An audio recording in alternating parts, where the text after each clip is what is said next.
Shalom, shalom, shalom. Nous sommes sur la chaîne Méline René TV.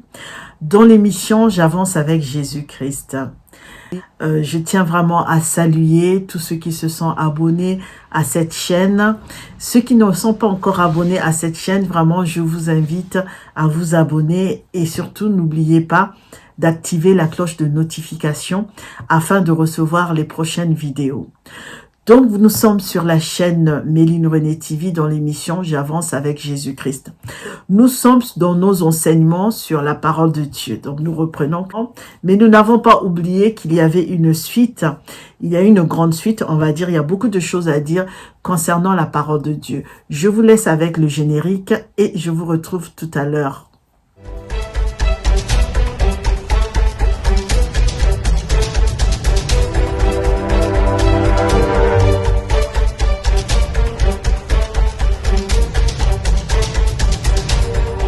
Donc, je disais que nous sommes donc dans notre émission J'avance avec Jésus-Christ. Et là, nous allons donc reprendre nos enseignements sur la parole de Dieu. La parole de Dieu qui est une parole vivante. La parole de Dieu qui est la Bible. Donc ici, là, nous allons parler de la Bible. Nous allons continuer nos enseignements sur la Bible. Et nous allons reprendre donc notre enseignement sur la Bible qui est la parole de Dieu. Nous nous étions arrêtés à un point où donner la différence entre certaines Bibles. Donc je parlais de la Bible des catholiques et de la Bible des protestants. Donc j'avais fait une différence. J'essaierai de partager le tableau pour que les gens se retrouvent. Donc ça serait vraiment dommage que quelqu'un puisse jeter une Bible parce qu'il verra dans la Bible qu'il y a Ecclésiastique. Ça serait dommage, je disais, donc de jeter sa Bible parce qu'il y aurait un livre sur Judith, un livre sur Maccabée ou un livre sur la sagesse de Salomon. Donc, ça serait vraiment dommage. Ça reste une Bible, mais simplement, je voulais quand même faire la différence entre ces diverses Bibles-là pour que chacun sache peut-être quelle Bible elle a acheté. Mais bon, on peut toujours acheter la Bible où il y a tout cela, où il y a Judith, il y a Maccabée. Pourquoi ne pas apprendre? Pourquoi ne pas connaître ce qu'il y a? C'est toujours intéressant de savoir, de connaître ce qu'on ne connaît pas. Nous étions donc arrêtés au point 6. Donc aujourd'hui, nous allons voir le point 7 qui est l'étude de l'Ancien Testament. Puisque pour l'instant, nous sommes encore sur l'Ancien Testament et nous passerons sur le Nouveau Testament plus tard. Donc là, nous verrons aussi ce qui a trait à ce Nouveau Testament-là. Plutôt, en ce qui concerne l'étude de l'Ancien Testament, on peut diviser ça en deux camps. Donc nous avons dans un premier temps les évangélistes qui se mettent vraiment sous l'autorité des Écritures et qui étudient les textes comme il apparaît dans nos Bibles. Donc comme le texte apparaît dans la Bible, les évangéliques ils étudient vraiment la Bible en s'appuyant vraiment, en se mettant sous l'autorité des Écritures. Et il y a aussi les critiques, ceux qui se mettent, on va dire, au-dessus de la Bible. Et donc, ce sont les critiques. Ils rejettent donc la notion d'inspiration et de surnaturel et qui s'appliquent surtout à la disséquer afin de déceler l'origine et le processus de formation des textes. Donc, ce sont des gens vraiment, des critiques qui se mettent au-dessus de la Bible. À cela, donc, on peut aussi dire qu'il y a une autre voie qui émerge des évangéliques aujourd'hui. Mais ce qu'il faut retenir, c'est que il y a 3 éléments qui sont nécessaires pour une meilleure compréhension vraiment des livres de la Bible. Donc, ce sont ces 3 éléments-là qu'il faudra vraiment essayer de prendre en compte pour mieux comprendre les textes de la Bible. Dans un premier temps, nous avons le contexte historique. Souvent, lorsqu'on entend parler du contexte historique, on pense vraiment au positionnement d'un événement biblique dans l'histoire. Or, ce n'est pas forcément ça, et je dirais peut-être que ce n'est pas cela. Ça serait plutôt le contexte historique de la rédaction du texte biblique. C'est surtout ça, le contexte historique de la rédaction du texte. Donc, le contexte historique de rédaction a longtemps été négligé dans les études bibliques évangéliques, et on a plus mis en avant le contexte historique de l'événement. Donc, c'est-à-dire, on mettait plus en avant le contexte historique de l'événement que le contexte historique de la rédaction du texte. Or, la période de rédaction d'un livre est souvent beaucoup plus éclairante que la période où se déroule l'histoire. À mon avis, ce n'est que mon avis, alors, et je le sens. c'est que la parole de Dieu doit être interprétée en rapport avec l'époque qui est concernée et non selon notre époque aujourd'hui. Parce qu'il y a un contexte. La parole de Dieu, comme nous l'avons dit tout à l'heure, elle a été écrite dans un contexte historique. Donc, c'est vraiment au moment de la rédaction. C'est vrai qu'aujourd'hui, nous appliquons les choses par rapport à nous. Bien que la parole de Dieu reste d'actualité, mais il faut l'interpréter en rapport avec l'époque concernée. Donc, l'époque où la parole de Dieu, où le texte a été rédigé. Alors, une chose aussi que tu dois retenir, c'est que la Bible ne se contredit pas. La Bible, et c'est une parole qui est restée d'actualité, c'est une parole qui est d'actualité. Alors, le meilleur interprète de la Bible, c'est la Bible elle-même.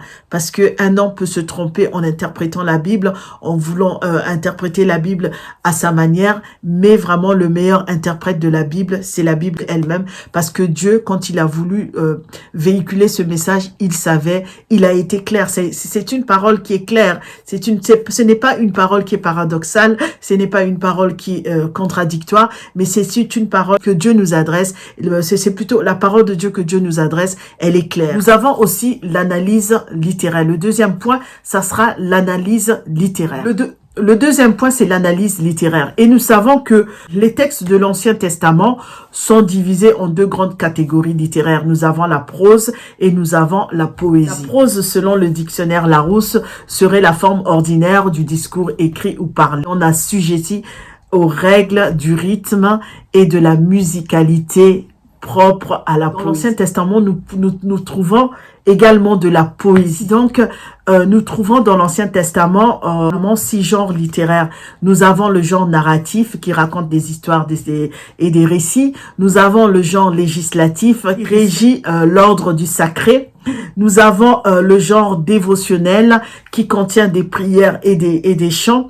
Nous avons aussi le genre sapiential qui enseigne des principes de sagesse. Nous avons le genre prophétique qui annonce une parole de la part de Dieu. Et nous avons enfin le genre apocalyptique qui apporte de manière voilée un message d'espoir. Donc, je reprends. Nous avons le genre narratif qui raconte des histoires, des récits. Nous avons en deuxième lieu, nous avons le genre législatif qui régit l'ordre sacré. Nous avons en troisième lieu le genre dévotionnel qui contient des prières et des chants. Nous avons en quatrième lieu le genre sapiential qui enseigne les principes de sagesse. Nous avons en cinquième lieu le genre prophétique qui annonce une parole de la part de Dieu. Et nous avons enfin le genre apocalyptique qui apporte de manière voilée un message d'espoir. Et alors dès lors, il faut faire très attention parce qu'une analyse littéraire qui est tronquée aboutira forcément à une mauvaise interprétation du message biblique. Et cela peut arriver, donc il faut vraiment faire attention à cela. À côté de ça, nous avons aussi le message théologique. Donc ça, c'est le troisième point, le message théologique. Alors, le message théologique, c'est quoi? La théologie se pose la question suivante. Que dit-elle livre à ses lecteurs concernant Dieu ou leur relation avec lui? Donc ça, c'est le message théologique. Donc la théologie se pose la question suivante. Que dit ce livre ou tel livre à ses lecteurs concernant Dieu et leur relation avec lui? Il s'agit ici de l'intention théologique du livre qui consiste à s'interroger sur le message qu'il délivrait à son auditoire. Dès lors, on peut comprendre que vraiment l'intention théologique de l'auteur est plus importante. L'intention théologique de l'auteur paraît être plus importante que son identité. Alors, le 8e point, c'est pourquoi lire l'Ancien Testament? Pourquoi devrions-nous lire l'Ancien Testament? La réponse à cette question, c'est que ce livre est d'inspiration divine. Donc, l'Ancien Testament est un livre d'inspiration divine, donc tu dois le lire. Dieu est l'auteur de l'Ancien Testament. Dieu est l'auteur aussi, comme Dieu est aussi l'auteur du Nouveau Testament. Dieu est l'auteur de l'Ancien Testament. Donc, Jésus n'est pas venu abolir l'Ancien Testament, il est venu l'accomplir. Donc, il est important que tu puisses lire l'Ancien Testament. L'Ancien Testament n'est pas un livre désuet, c'est un livre tu dois lire parce que c'est un livre d'inspiration divine. Par l'Ancien Testament, Dieu vient à notre rencontre pour se faire connaître, pour entrer en conversation avec nous, pour entrer en relation avec nous. Et ça, nous le voyons tout au long de l'Ancien Testament. Il nous apprend également à revenir à lui lorsque le peuple de Dieu s'égare. Dieu leur apprend à revenir à lui et par le Christ pour participer à sa vie éternelle. Et nous savons aussi que l'Ancien Testament vraiment prépare, annonce prophétiquement l'avènement du Christ par des figures de style, par plusieurs manières. Nous pouvons lire plusieurs passages que je pourrais donner. Il y a Luc 24 au 44. Nous avons Jean 5, verset 39. Nous avons 1 Pierre 1, verset 10 à 11. Donc vraiment, l'Ancien Testament nous prépare à la venue du Christ. Il permet aussi de connaître qui est Dieu et qui est l'homme. Je dis avec un grand H. Et en plus, dans l'Ancien Testament, nous avons des prières. Lorsque vous lisez les psaumes, c'est merveilleux. Les psaumes, c'est quelque chose de fondamental. Nous avons des prières qui sont exceptionnelles dans la Bible, dans l'Ancien Testament. Aussi que les églises se sont battues, mais vraiment, les églises se sont battues pour que ceux qui considéraient l'Ancien Testament comme étant désuet ne puissent pas avoir gain de cause. Ils se sont battus pour que l'Ancien Testament puisse toujours être d'actualité. Parce que beaucoup ont voulu que l'Ancien Testament soit rejeté, soit vraiment banni, quoi. Mais les églises se sont battues pour que cela n'arrive pas. Alors, nous devons continuer à lire l'Ancien Testament à la lumière du Christ mort et ressuscité. Donc, toi et moi, nous devrions continuer à lire l'Ancien Testament à la lumière de Jésus-Christ qui est mort et ressuscité. Pour comprendre le Nouveau Testament, tu dois aussi lire l'Ancien Testament. Lorsque tu lis le Nouveau Testament, tu te rends compte que le Nouveau Testament cite l'Ancien Testament, donc tu dois aussi lire l'Ancien Testament. Il est important que tu lises l'Ancien et le Nouveau Testament, parce que dans l'Ancien Testament préfigure la venue de Jésus, on parle de Jésus. Le Nouveau Testament nous rappelle les citations de l'Ancien Testament. Saint Augustin disait, le Nouveau Testament est caché dans l'Ancien, et l'Ancien est dévoilé dans le Nouveau. Ce qui veut dire qu'il est important pour toi et moi de lire et de comprendre, de méditer tant l'Ancien Testament que le Nouveau Testament. Alors, il y a une chose que tu dois retenir, c'est que Dieu a voulu nous parler par l'Ancien Testament. Pour établir une relation avec les hommes, il a voulu nous parler par l'Ancien Testament. Il a voulu nous parler clairement pour que nous puissions comprendre tout ce qu'il a voulu nous révéler. Alors, nous arrivons à notre 9e point, qui sont les attaques contre la véracité de la Bible. Il y a beaucoup d'attaques sur la véracité de la Bible, car beaucoup de gens ont parlé, les gens ont renié, les gens ont rejeté aussi certains personnages de la Bible, certains messages ou certains livres de la Bible. Donc aujourd'hui, maintenant, nous allons parler des attaques contre la véracité de la Bible. Par rapport à ça, qu'est-ce que je peux vous dire? La seule chose que je peux dire, c'est que vraiment, c'est un débat sans fin. Mais pour moi, il est clos. Parce que je sais que la Bible est vraie et je sais que tous ceux qui essayent de vraiment rejeter la Bible sont dans le faux. Donc ça, c'est ma vérité. Un débat est clos, ça ne sert pas d'en parler. Mais pour certains, cela reste un débat sans fin. Alors, je vais peut-être vous choquer en disant que très souvent, la véracité de la Bible est attaquée par ceux qui devraient la défendre. Donc, c'est nous. Ce sont les théologiens. C'est assez paradoxal. Parce que ceux qui devraient défendre la Bible, c'est surtout ceux-là aussi qui vraiment l'attaquent. Les théologiens sont souvent ceux qui attaquent également la Bible. Mais ce que je peux vous dire que pour moi, aller dans une école de théologie m'a fait du bien. Quand j'ai décidé d'aller dans une école de théologie, c'est parce que je voulais apprendre. Je ne voulais pas commencer le service en me disant que j'étais dans le faux. C'est vrai que la vie d'un être humain, c'est d'apprendre, c'est l'apprentissage. Donc, je savais que j'allais apprendre, mais je voulais en savoir un peu plus. Voilà pourquoi j'ai commencé à l'IBTD, donc une école biblique qui se trouve en Allemagne, que je fais en ligne. J'ai d'abord commencé par l'école de disciples. J'ai fait une année d'école de disciples parce que je voulais être, entre guillemets, dans le vrai savoir exactement ce qu'il en était. Donc, je voulais en savoir un peu plus avant de me lever, avant de prêcher, avant de faire quoi que ce soit, mais vraiment d'être impliqué, d'être engagé dans le Seigneur. Je fais toujours un pas. Je ne peux pas aujourd'hui dire que je suis complètement engagé parce que j'apprends encore. Je suis peut-être en master, mais j'apprends encore à mon école de théologie. Lorsque j'ai commencé mon école de théologie, plutôt l'école de disciples, j'ai fait une année. À la fin, je me suis dit, j'avais encore soif. J'avais encore soif de la connaissance et je suis allée en bachelor. À la fin de mon d'école de disciples, j'avais soif. Je voulais en savoir plus. Je voulais vraiment connaître. Je voulais avancer. Et donc, je suis allée en bachelor. Donc, j'ai fait 3 ans de bachelor en théologie. Et à la fin de mon bachelor, je voulais en apprendre encore et je suis rentrée en master parce que je voulais savoir ce qui se passait. Et je peux vous dire que ce que j'ai appris en étant à l'école de théologie, et c'est une école théologique et biblique. Donc, biblique et théologique, on va dire plutôt, parce que c'est l'Institut biblique et théologique de Dortmund, en Allemagne.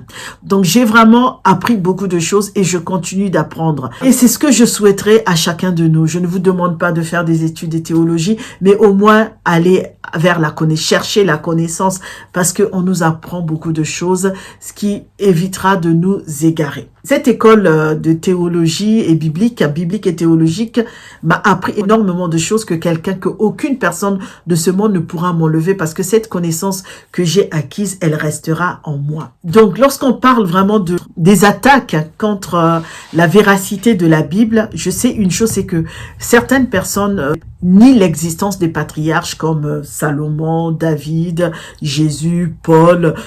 Le monde est ainsi et on ne peut rien y faire. Il y aura toujours des attaques. Aujourd'hui, je peux vous dire que nous avons tous passé la période de la Covid. Mais je suis certaine que dans 30 ans, 50 ans ou plus, les gens n'y croiront pas. Même si certaines personnes vont écrire, il y aura des livres, il y aura peut-être des films qui seront tournés. Il y a déjà eu des films qui ont été tournés pendant la Covid. Mais il y aura toujours quelqu'un pour venir dire que c'est du mensonge. Le monde ne s'est pas arrêté. Ce n'est pas possible. Wall Street n'a pas pu s'arrêter. C'est incroyable parce que c'est pas possible. On ne peut pas y penser. Donc, dans des années à venir, les gens vont nier la Covid, tout ce qui s'est passé lorsque le monde s'est arrêté, lorsque nous avons vu tous à la télé comment aux États-Unis rien ne fonctionnait, tout était silencieux. Nous avons vu même ici chez nous, tout était silencieux. Mais dans le futur, il y aura toujours des gens qui vont dire que ce n'est pas vrai, ils ont menti, ça ne peut pas être vrai, les États-Unis ne peuvent pas s'arrêter, le monde ne peut pas s'arrêter comme ça à cause d'un simple virus. Les gens vont le dire. Et c'est exactement la même chose qui nous arrive lorsqu'on parle de la Bible, lorsqu'on parle des patriarches, lorsque les gens nient l'existence de David, lorsque les gens nient l'existence de Salomon ou de Paul, de Jésus. C'est ce qui arrivera toujours. Les gens seront toujours là pour nier l'existence de la Bible, pour attaquer la Bible. Mais il y a une chose à comprendre, c'est que le message de l'Ancien Testament est un message de la création et de la rédemption. Donc, le salut et la rédemption de l'homme. Il y a un écrivain qui disait, je l'ai pris dans le livre d'Alfred Quinn, donc j'aime beaucoup cet auteur, je le dis parce que j'aime beaucoup lire ses livres, et vous pourrez aller lire dans l'archéologie, confirme la Bible, donc c'est un livre d'Alfred Quinn, où Pierre Weller disait, les écrivains divers, je vais vous lire parce que je vais vraiment vous les lire, je ne vais pas écorcher vraiment la pensée de l'auteur, donc je vais vous lire ce qu'il disait. Il disait, les écrivains divers des livres de la Bible, inspirés par le Saint-Esprit, ont donné à Israël et à l'Église des textes essentiels pour amener les lecteurs à vivre une relation personnelle avec leur Créateur et pour alimenter leur foi en lui et en les aidant à progresser dans la voie divine. Donc ça, c'est Pierre Weller qui préface le livre de Alfred Quinn. L'archéologie confirme la Bible. Je relis, les écrivains divers des livres de la Bible, inspirés par le Saint-Esprit, ont donné à Israël et à l'Église des textes essentiel.